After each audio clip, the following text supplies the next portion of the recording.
Wings of Russia studio presents.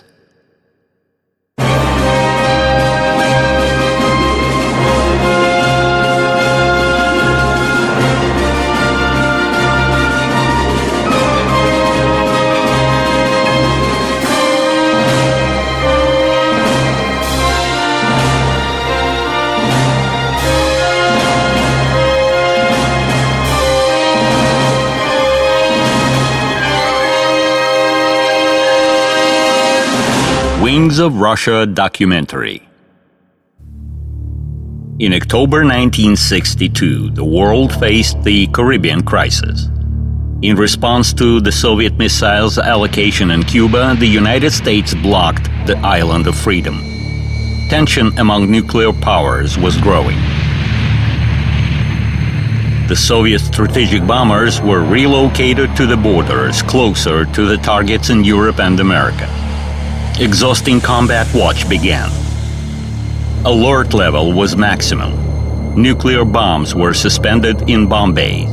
Crew commanders received sealed envelopes with codes to charges and route maps with exact targets for each aircraft. The same was happening overseas. All involved in those days experienced enormous tension. Even incomplete knowledge of the nuclear weapons capabilities drew an astonishing picture of the aftermath. The world was on the verge of the Third World War.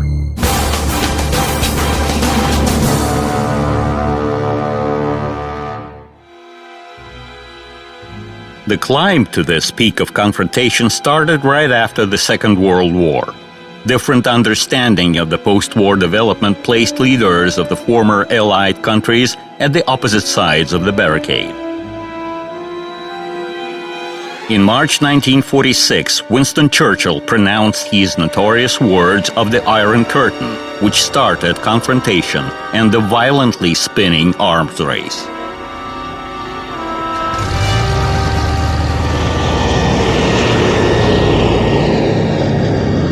The deliberate demonstration by the Americans of the atomic bomb's capabilities in Japan made the Soviet leadership to undertake urgent measures on the creation of both a similar weapon and means of its delivery. Enormous resources were thrown to the implementation of such programs. Development of the Soviet A-bomb was gaining momentum. Two variants were assumed for its delivery: aircraft and missiles. While in designing missiles, Soviet engineers were based on the German experience, creation of the nuclear weapons-carrying aircraft went in a different direction.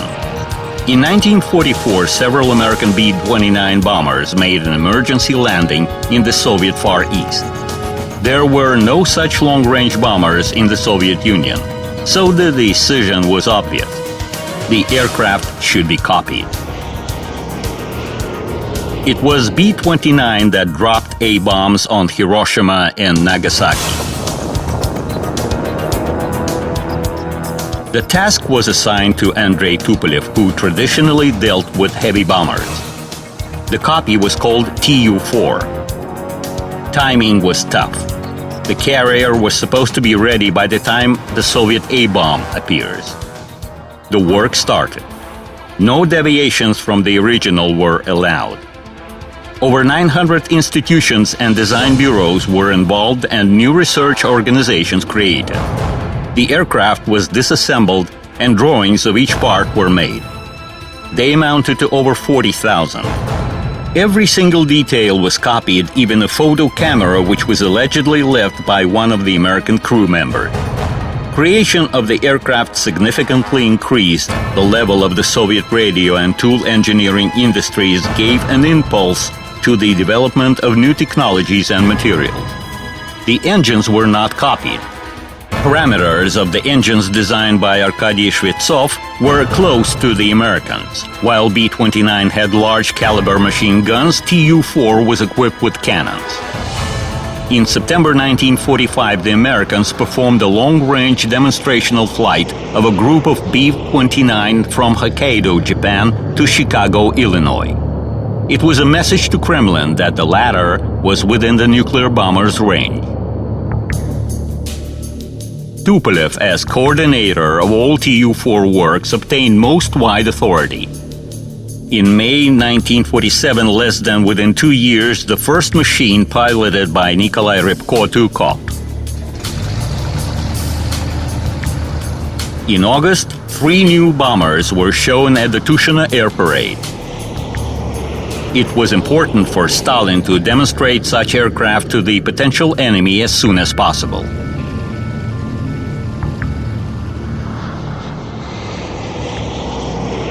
Tu-4 was put in production at several factories even before the tests ended. Officially, the aircraft was passed into service in May 1949, but combat pilots started to master it much earlier. The first Tu-4 joined one of the Soviet Western air units. The aircraft was ready. What about the bomb? The first Soviet ground nuclear charge was tested in 1949. Improvements of the air bomb continued until 1951. On October 18, the first Soviet nuclear air bomb was dropped at Semipalatinsk. At a special aerodrome, the fully charged A-bomb is being loaded on the Tu-4 bomber. The bomb is suspended.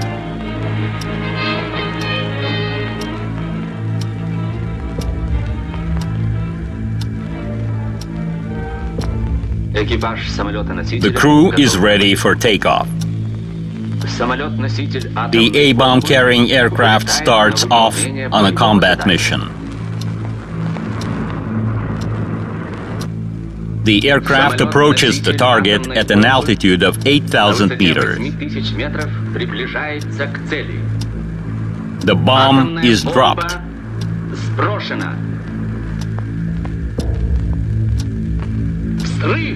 Explosion. It was filmed from an altitude of 8,000 meters by a camera installed on the aircraft. However, Tu-4 did not become A-bomb mass carrier. Only 18 machines out of 800 produced were refurbished. Tu-4 had a range of only 5,100 kilometers, enough to reach Europe and the American bases in the Middle East and Japan.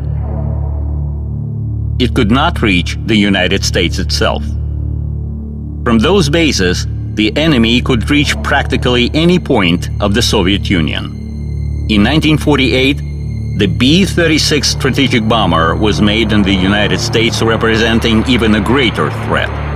The Americans kept on demonstrating capabilities of their strategic aviation. In March 1949, the B-50 bomber performed a non-stop flight around the world. Tu-4, which fulfilled its task at the initial point of confrontation, required urgent replacement. In the end of the 40s, all Soviet directive documents contained the term range as priority.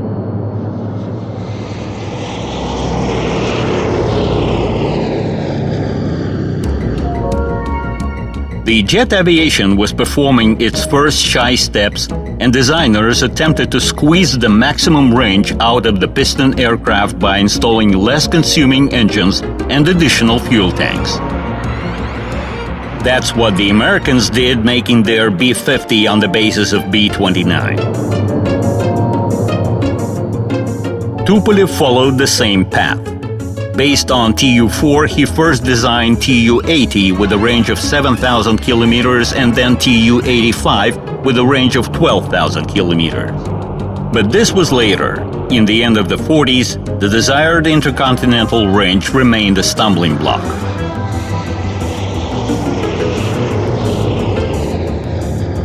But what about reaching America the shortest way, through the North Pole? This route was well mastered in the 30s, though it was difficult in terms of weather and navigation. Besides, there was also Canadian air defense to go through prior to reaching the United States. But still, the shortest route was interesting. New development of the Northern Theater of War started in 1948. Support stations, ice and onshore airdromes were being developed. On the other side of the Arctic, the Americans were doing the same.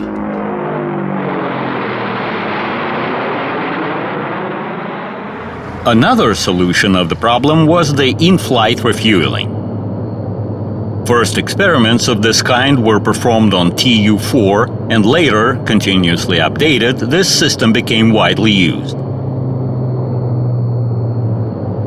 The tasks of increasing the piston bomber's range were being gradually resolved. However, with the appearance of jet fighters in the end of the 40s, it became clear that a bomber would successfully overcome the enemy's air defense if it had speed similar to that of the interceptor.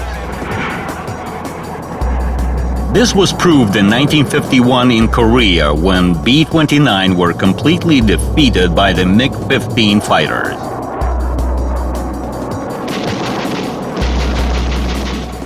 After that, both parties terminated their works on piston bombers and concentrated on jet aviation. However, characteristics of the first jet engines were disappointing. Miserable resource, insufficient thrust, unreliable performance, frustrating consumption. All this provided no optimism. Insufficient engine power was thought to be compensated by rocket boosters. As you can see, even such, the Il-22 experimental bomber was too heavy at takeoff. But evolution required transition to jet thrust. In December 1947, the Boeing B-47 medium strategic bomber made its first flight. Similar aircraft design started in the USSR. Creation of a jet aircraft required many non-traditional, almost revolutionary design methods. The new swept wing gave a significant speed increase. But such wing decreased the range and worsened takeoff and landing characteristics. Andrei Tupolev had to go through all those problems.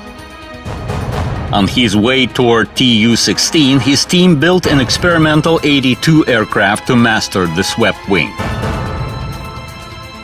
Several other projects were calculated. The last in the row, Aircraft 88, became the Tu-16 prototype.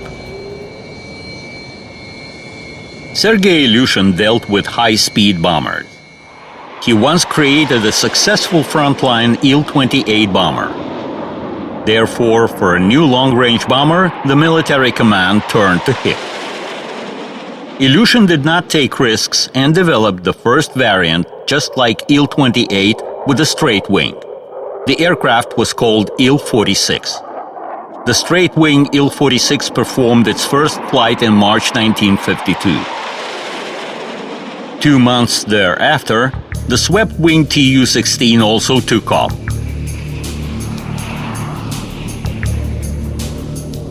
Ilyushin expedited works on the swept-wing Il-46, but time was lost. Tupolev already demonstrated characteristics that fascinated the customer. Proper engine selection played an important role in this process. Frankly, it is more difficult to create an engine than an aircraft.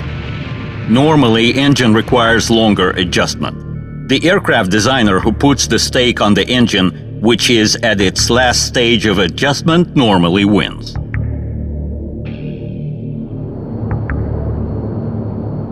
Tupolev made a good guess with the engine for his aircraft. By February 1951, it became clear that Mikulin's AM-3 engine will be ready with a thrust higher than the initially planned. Such engine provided Tu-16 with a speed of 1,000 kilometers per hour with full bomb load. In 1954, bombers were passed to the long-range aviation units.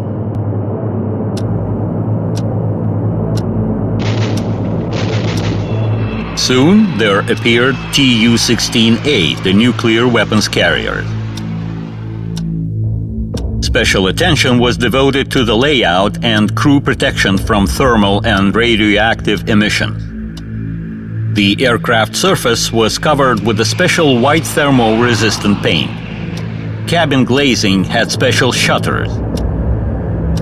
Still, after a complex nuclear impact, the lower light alloy plating could be pierced with a finger like cardboard. Tu-16A took part in 80% of all nuclear tests in the USSR. The Soviet Air Force obtained powerful means of destruction. The tasks, which used to require numerous air units, now could be performed by one crew. The power of just one nuclear bomb exceeds capacity of all 32 million bombs expended in the Great Patriotic War. The nuclear weapons jet carrier seemed to be ready, but the range still did not allow to reach America. The ever-growing military confrontation urged both the USSR and the USA to create a high-speed intercontinental aircraft. Overseas, this task was undertaken by several companies at once. Of all the projects, the Americans selected the B-52 Stratofortress of the Boeing Company. It had a wide-span swept wing. 8 engines provided the bomber with a speed of 950 kilometers per hour and a range of 12,000 kilometers. But B-52 did not reach such flight characteristics at once. The technical task of such an aircraft development is one of the most complicated. The bomber's prototype performed its first flight in April 1952, and only 3 years later, after numerous adjustments, this aircraft was passed on service for the U.S. Strategic Aviation Command. Since then, the Stratofortress has been on service, obtaining new capabilities from one modernization to another.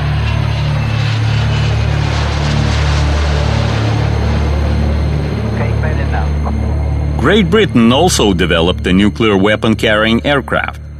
The British, being afraid of the Soviet military threat, discovered funding for even 3 bombers: Valiant, Vulcan, and Victor.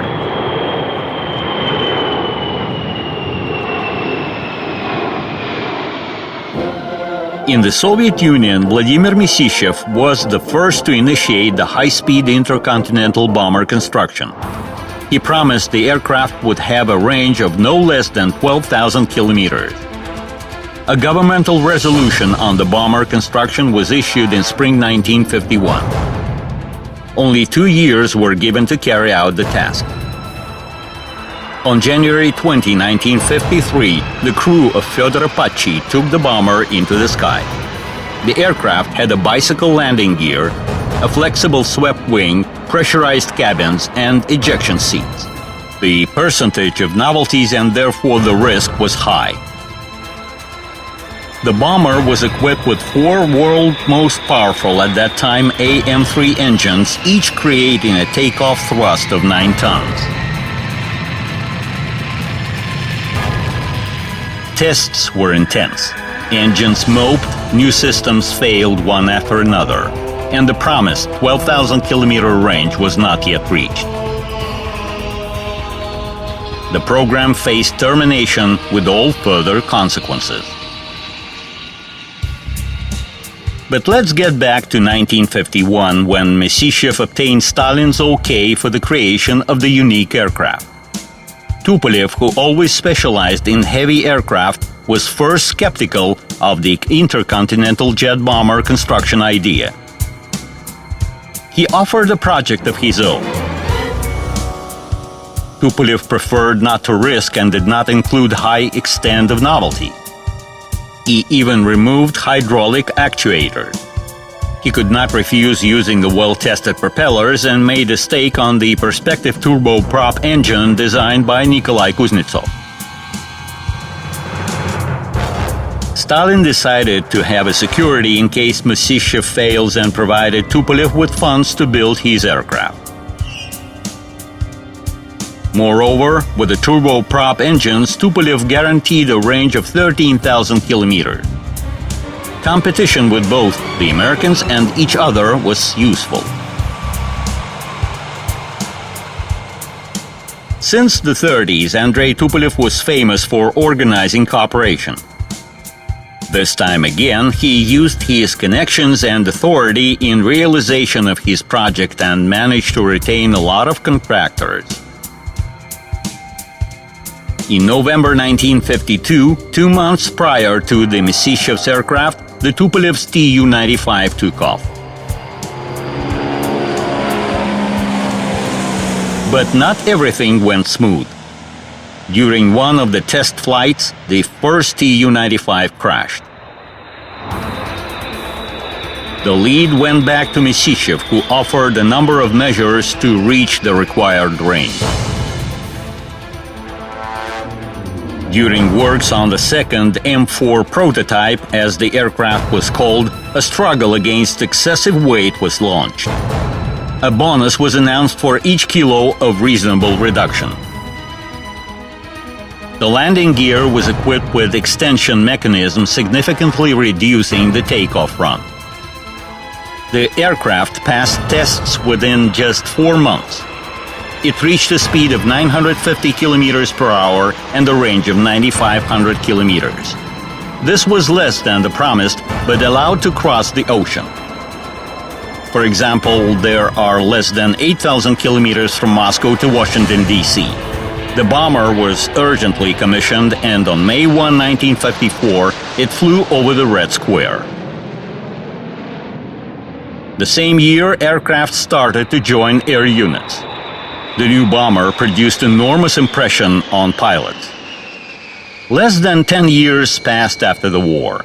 Pilots still remembered the old airplanes. Po-2 and Li-2 were still everywhere. And now this 180-ton beauty with a 50-meter wingspan capable of reaching the other continent. However, in result of continuous improvements, the two aircraft were now differing a lot from each other. This made the life of technicians and pilots more difficult. But nobody worried about that when the destiny of the country was at stake. M4 became the first in the world strategic jet bomber put on service. What about Tu-95? Works relating to adjustment of the aircraft and its engines required significantly more time. The second copy entered tests in February 1955. Capacity of its turboprop engines amounted to 12,000 horsepower. At tests, Tu-95 reached a range of 14,000 kilometers and was commissioned before the tests ended.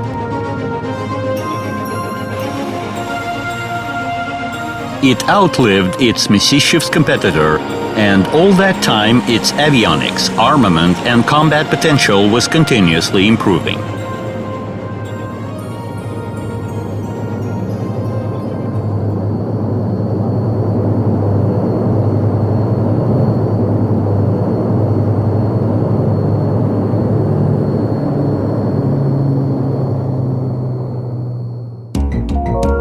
In the 50s, the progress in aviation was unprecedented.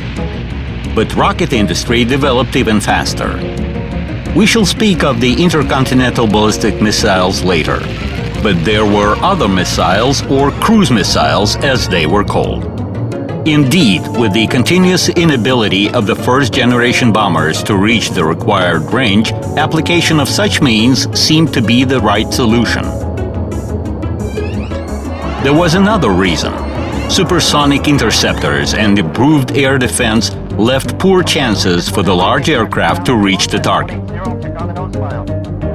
With missiles, they could even not enter the air defense area, launching them from afar.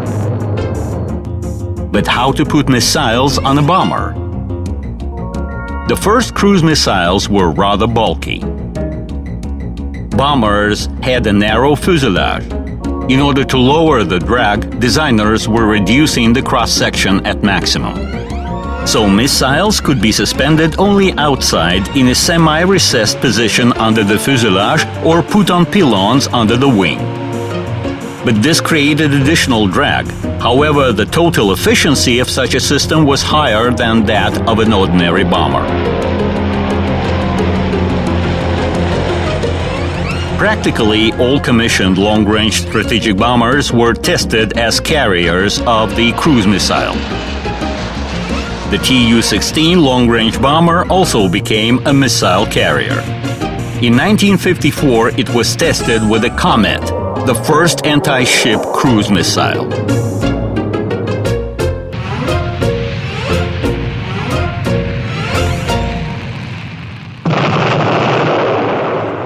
The KH-20 missile was made specifically for strategic bombers. Tu-95 served this task most of all, identified in this variant as Tu-95K.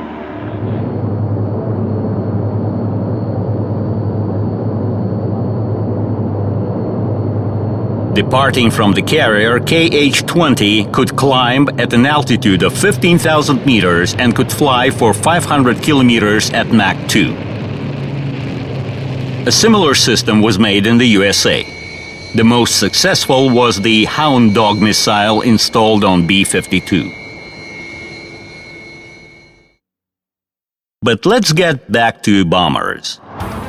Having satisfied the military's thirst for the time being, with a rather raw M4, Misichev's team continued to improve the aircraft.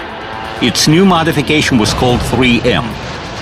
Some units were refurbished, the layout weight was reduced, the wing redesigned, and the more efficient and powerful engines were installed. With such improvement, all U.S. territory was now covered, including targets in the south, nuclear weapons centers, and launch pads in Florida.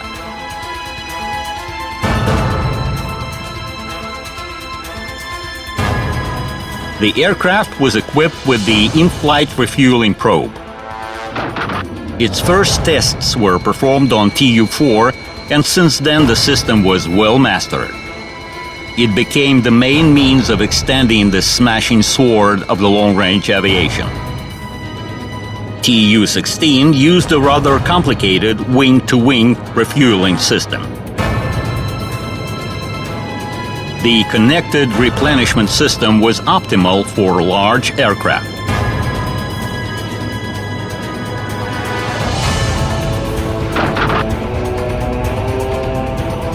The more 3M bombers came to service, the more M4 were turned into flying tankers.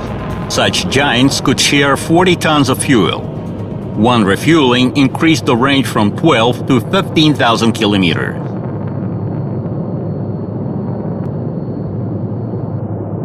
Soon the Misichev Design Bureau introduced its 3MD missile carrier. However, the cruise missiles meant for it were not brought to perfection, and the system was left without the main component.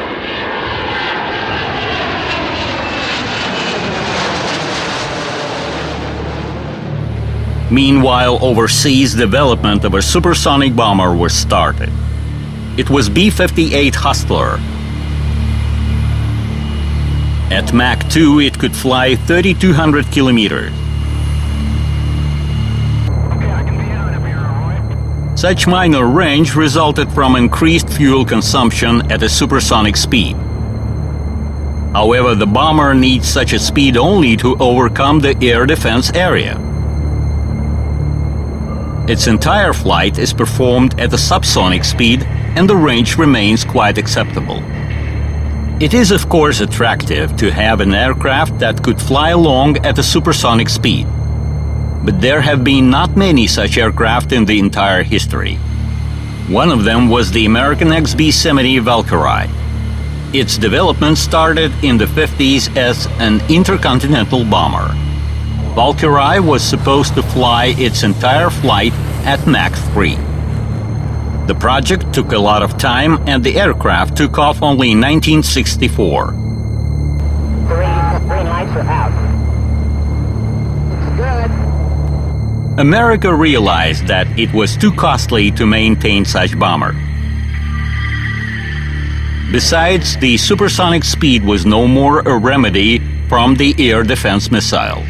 Valkyrie remained in the category of experiments. France also obtained an H-bomb carrier of its own. In 1959, the Dassault company launched its Mirage 4 supersonic bomber.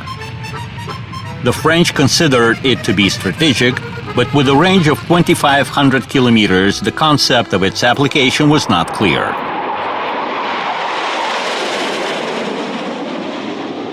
In the Soviet Union, strategic aircraft were those which had an intercontinental range.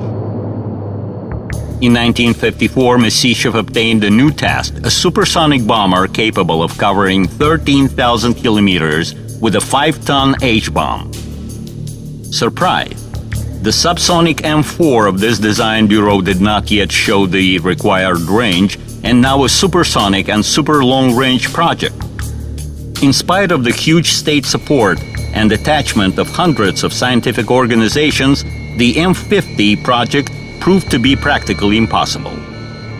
The perspective engines were not ready, while those available could hardly bring the aircraft to the speed of sound.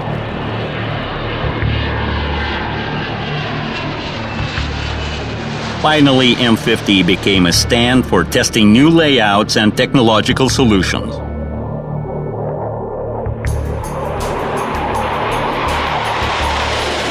On July 9, 1961, a gigantic bomber streamed over the Tushino airdrome. The MiGs flying by underlined its dimensions. The hearts of the Soviet people were full of pride. It was in all respects a symbol of power for those unaware and the symbol of intentions that overrun capabilities for those who knew. It was the last M50's flight. The topic could have been continued with the M52 in mind, but the Misichev Design Bureau was closed. The first Soviet supersonic bomber was built by the Tupolev Design Bureau. It had more modest characteristics than M50. Its subsonic range was 5,800 kilometers, while supersonic range was 2,700 kilometers. This was already enough to carry a nuclear bomb to Europe. Initially, it was supposed to be based on Tu-16. However, drastically changed flight parameters gave the aircraft a completely new outlook. Two engines were put under the fuselage. The supersonic image was recognized by a thin, highly swept wing, long squeezed fuselage, and an all-movable tail. Its prototype was called the 105 aircraft. The aircraft was ready for flights in summer 1958. Like all new aircrafts, the 105 required long adjustment.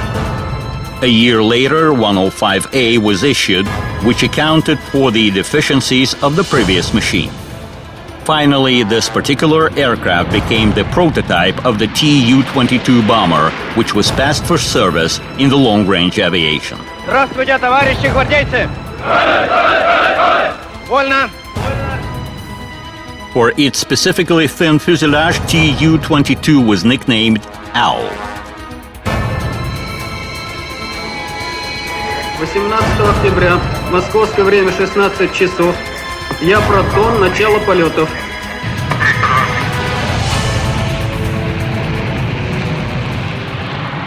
Air units met the bomber cautiously. At supersonic speed, the aircraft was sometimes hard to control due to imperfect engine's location. Pilots were not happy with the high landing speed.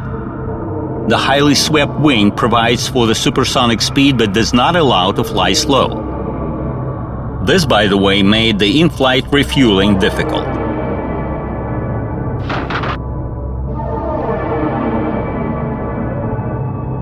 Downward ejection system did not give chances to survive at takeoff and landing.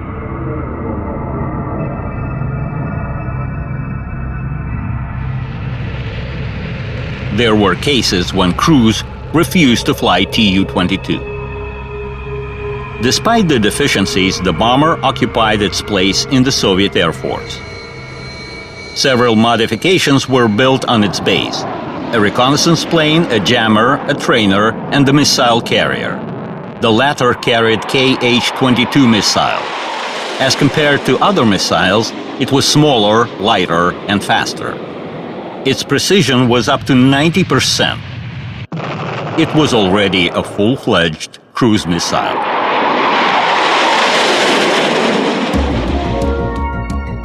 Progress in rocket industry led to appearance of intercontinental ballistic missiles. Precision was not yet perfect, but it was becoming better and better. Taking this into account, Nikita Khrushchev made a stake on this particular type of weapon. His plan envisaged enormous social reforms. Therefore, he decided to significantly reduce armed forces, including aviation.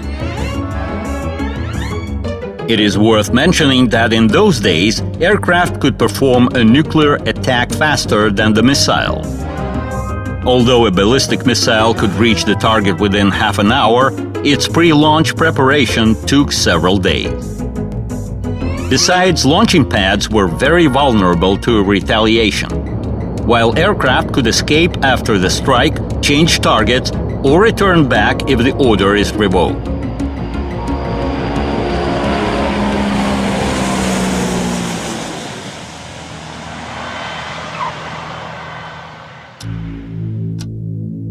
In autumn 1961, pilots were the ones who tested the most powerful weapon in the world. In the morning of October 30, a Tu-95 and a Tu-16 took off from one of the northern aerodromes. The first bomber carried a 50-megaton H-bomb.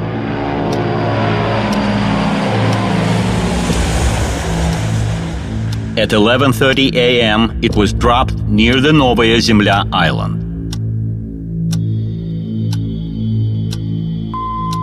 By the time of the blast, the aircraft were 50 kilometers away from the epicenter.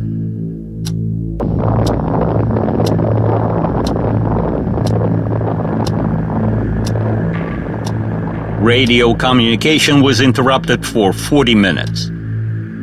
Then aircraft were caught by the first blast wave, the second, and the third.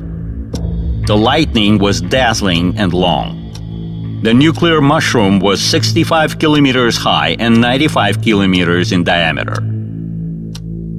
The explosion was detected by all seismic stations of the world. The blast wave circled the globe several times. Northern sea shores experienced seismic sea waves. With such a trump card, Khrushchev could now speak with America in a different way. A year later, tension reached its highest point, the Caribbean crisis. The world was approaching a deadly edge.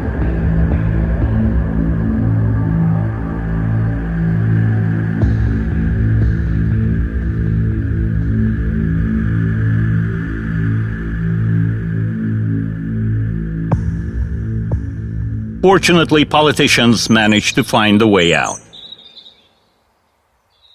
From that time on, the world changed.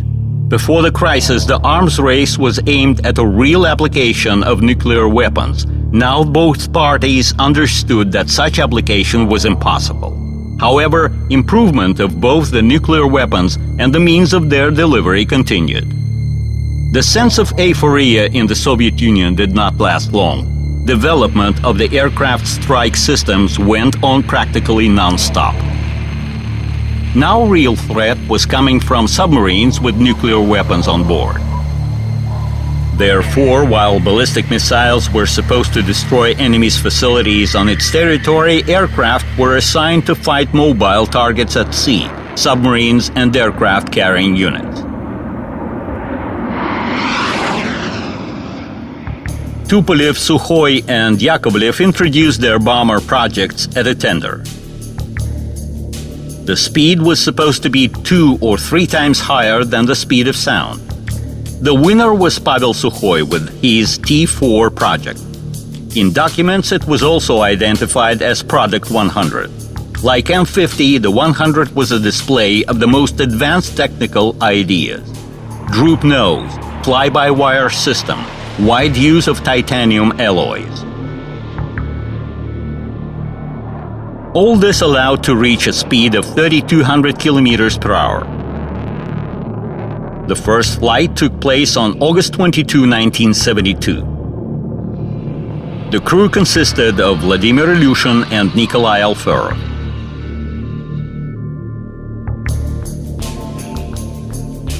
The 100 was supposed to make part of a strike reconnaissance complex together with a Kh-45 missile.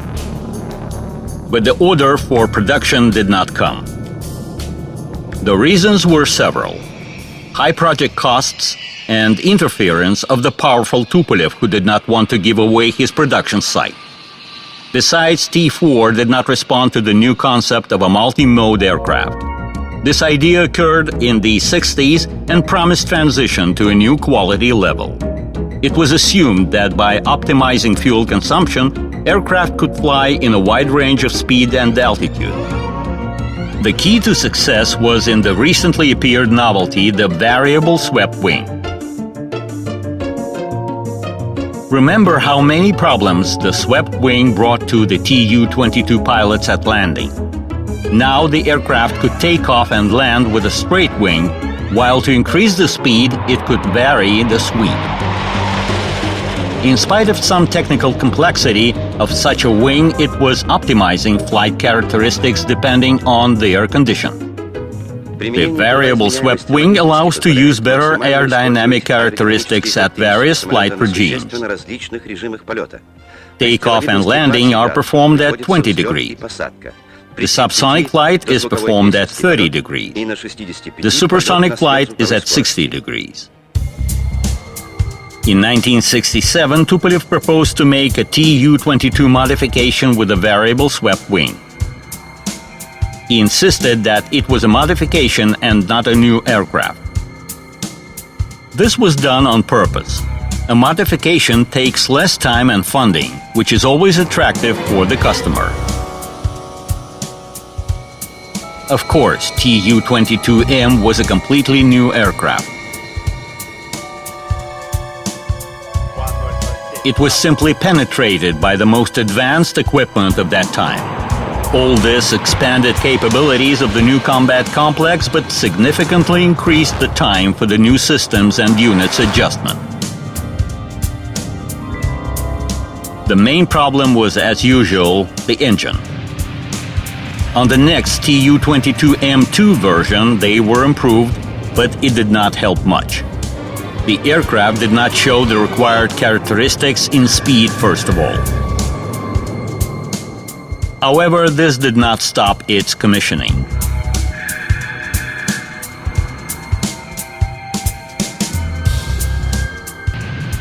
Things went better with the next Tu-22M3 modification. New engines were installed and the air intake's construction was changed. Now the power plant was by a quarter more powerful. Each engine in afterburning now had a thrust of 25 tons. The aiming and navigating complex, the automatic control and weapon control systems were all improved. Tu-22M3 was equipped with a jammer. Combat efficiency as compared to version 2 increased by more than twice. In the beginning of the 80s, the new complex was passed to the air units. It is still on service in the long-range aviation. The Tu-22M3 was equipped with different types of missiles. As a bomber, it could carry up to 24 tons of combat load. So far, we discussed bombers as nuclear weapon carriers, but apart from strategic tasks, long-range bombers can serve tactical purposes. For example, destruction of the enemy runway.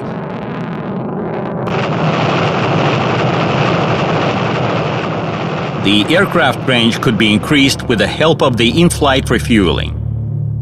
However, according to strategic arms limitation agreements signed between the USSR and the USA in 1976, refueling equipment had to be removed from all Tu-22M modifications. The West feared such refueling capacity, which was putting the bomber into this strategic category. Its NATO identification, the backfire, was then in the headlines of all Western newspapers.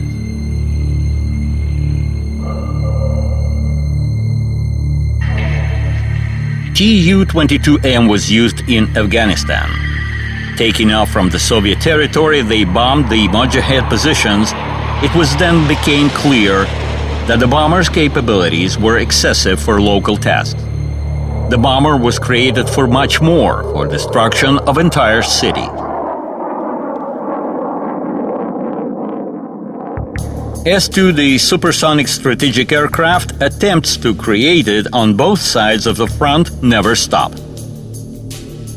The United States were developing its B-1, the multi-mode bomber. Same works also started in the Soviet Union in 1967. The Sukhoi Design Bureau offered two projects. The revived Masishev Design Bureau introduced a project of its own. The T-4MS project of Pavel Sukhoi was deemed the best. However, the Ministry of Aviation Industry and the Air Force ruled out that the aircraft development will be performed by Andrei Tupolev. Sukhoi and Masishev had to forward all their materials to Tupolev. Thus, with the engineering ideas of all three teams, the future Tu-160 project appeared. Tu-160 was designed as a multi-mode strategic missile carrier. For the first time, such a heavy aircraft was equipped with a variable swept wing. With the wing sweep increase, there is a fence appearing from the first section flaps in the wing root, which serves for the wing's better lift-to-drag ratio in all flight regimes. According to NATO classification, Tu-160 was called the Black Jack. The Soviet pilots called it the White Swan. It had a wingspan of 55 meters and a takeoff weight of 275 tons, of which 170 tons represented fuel. Its range was 13,000 kilometers. It was armed with 12 Kh-55 missiles. Previously, missiles were simply suspended under the aircraft. Now they were put in a revolver launching unit. Cruise missiles were now more advanced. Though they fly at a subsonic speed, they do it at an extreme low altitude following the terrain. This makes them practically invulnerable. Their range has increased to 3,000 kilometers, like of a modern fighter. Production of 100 new missile carriers started in the Soviet Union, but in mid-80s funding was reduced and with the country's collapse ended completely. Only 30 machines were built.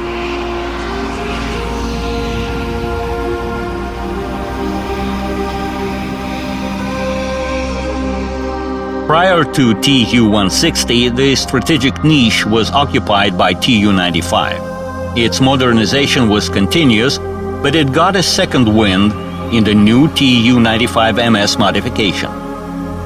It only looks like its predecessor, but its capabilities have significantly increased.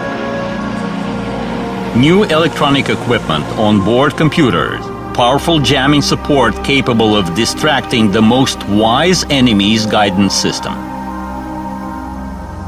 This strategic bomber carries up to 16 Kh-55 cruise missiles.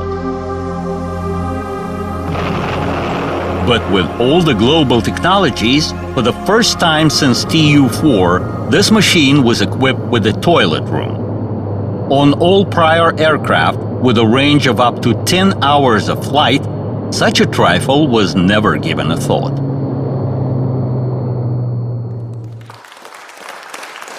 In the end of the 80s, the process of strategic weapons mutual reduction was started. Practically all Mississippi bombers, together with Tu-16, Tu-22, and early Tu-95 modifications, got under the ban.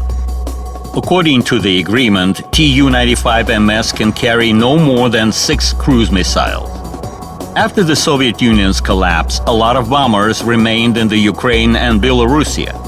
Under new conditions, these countries did not need any strategic aviation.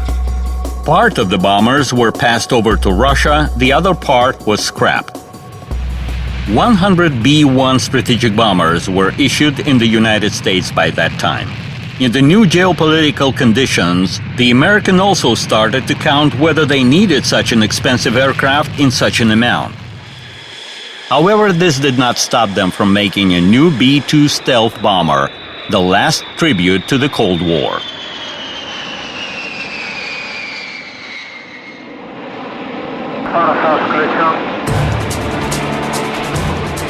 Currently, Russia employs Tu-22M3 long-range bombers, Tu-95MS and Tu-160 strategic systems, as well as Il-78 air tankers.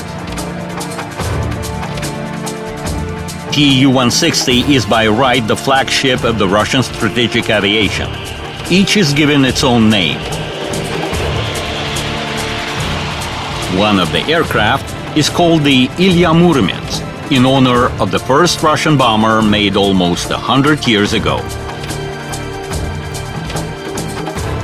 The history of the long-range aviation proves that together with the strategic missile forces and the nuclear submarine fleet, it makes an integral part of the country's defense system. Its potential is far from being exhausted. With the use of the high-precision weapons and the most advanced avionics, aircraft can fight not only with strength, but with skill.